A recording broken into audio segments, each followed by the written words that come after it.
общественные организации способствуют положительным переменам в сознании людей. Утырыш эшендә партия советы тарафдарлары әгъзалары, башлангыч бүлекчәләре секретарьлары, авыл җирлекләре башлыклары, иҗтимагый оешмалар җитәкчеләре чакырылы иде.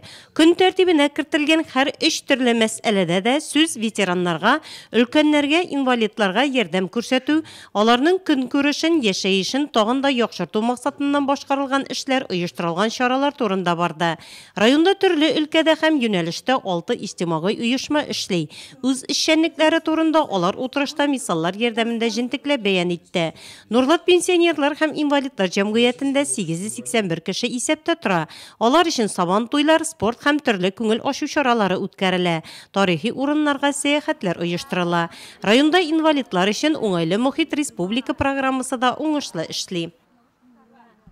Деятельность нашей общественной организации «Общество инвалидов» создана 24 мая 1994 года и направлена на защиту прав и интересов инвалидов, обеспечение инвалидам равных и других гражданами возможностей участия во всех сферах жизни общества и интеграции инвалидов в общество.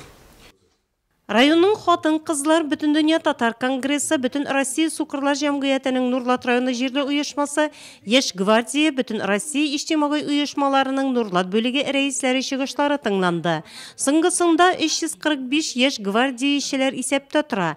Беренче һәм икенче квартал нәтиҗәләре буенча республикада яхшылар исәбендә.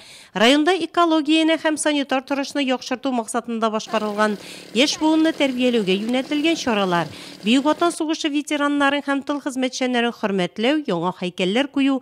Булар Татарстан Новый век, Татарстан яңа гасыр республика иҗтимагый оешмасының Нурлат бүлеге тарафыннан башкарылган эшләрнең берничәсе генә. Мероприятие планируем в соответствии с уставом движения, планом регионального отделения. С целью повышения эффективности деятельности нашей организации регулярно проводятся заседания, где рассматриваем актуальные вопросы для жителей нашего района. Утырышта сүз коммерцияле булмаган оешмаларның республикага җибәргән проектлары хакында да барды.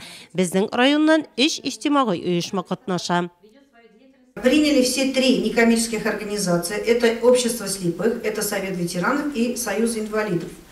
Первый проект – это «Земля твоя и моя» в номинации «Содействие формированию идеологии здорового образа жизни и создание условий для активного долголетия в рамках направления создания условий для повышения качества жизни граждан».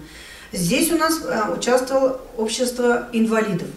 Второй, значит, у нас проект «Нам года не беда» в номинации «Развитие общественно-культурного пространства муниципальных образований, повышение качества доступа и доступности культурных благ в рамках направления создания условий для повышения качества жизни граждан». Здесь у нас участвовал Совет ветеранов при активной поддержке нашего музея. Дело в том, что у нас музей находится на 2-м этаже, а инвалиды и, значит, представители старшего поколения не имеют по состоянию здоровья возможности подняться на 2-й этаж, и поэтому решили участвовать в проекте, запросить средства для приобретения подъемного кресла в наш музей. Третий проект – «Сильнее всех» – социально-физкультурная адаптация людей, имеющих ограниченные физические возможности в номинации «Содействие формированию идеологии здорового образа жизни». Это на базе спорткомплекса «Буровик» мы хотим открыть спортзал, оснастить кабинет для незрячих наших граждан. Утырышта өлкәннәрне мошенниклардан саклау, ничек алданмау хакында сөйләшенде. Әлеге уңайдан ясалган буклетлар белән дә таныштырдылар. Шул хакта авыл җирлекләрендә дә эш алып барырга кирәклеге хакында әйтелде. Утырышта көн тәртибенә кертелгән һәр мәсьәлә буенча тиешле карарлар кабул ителде.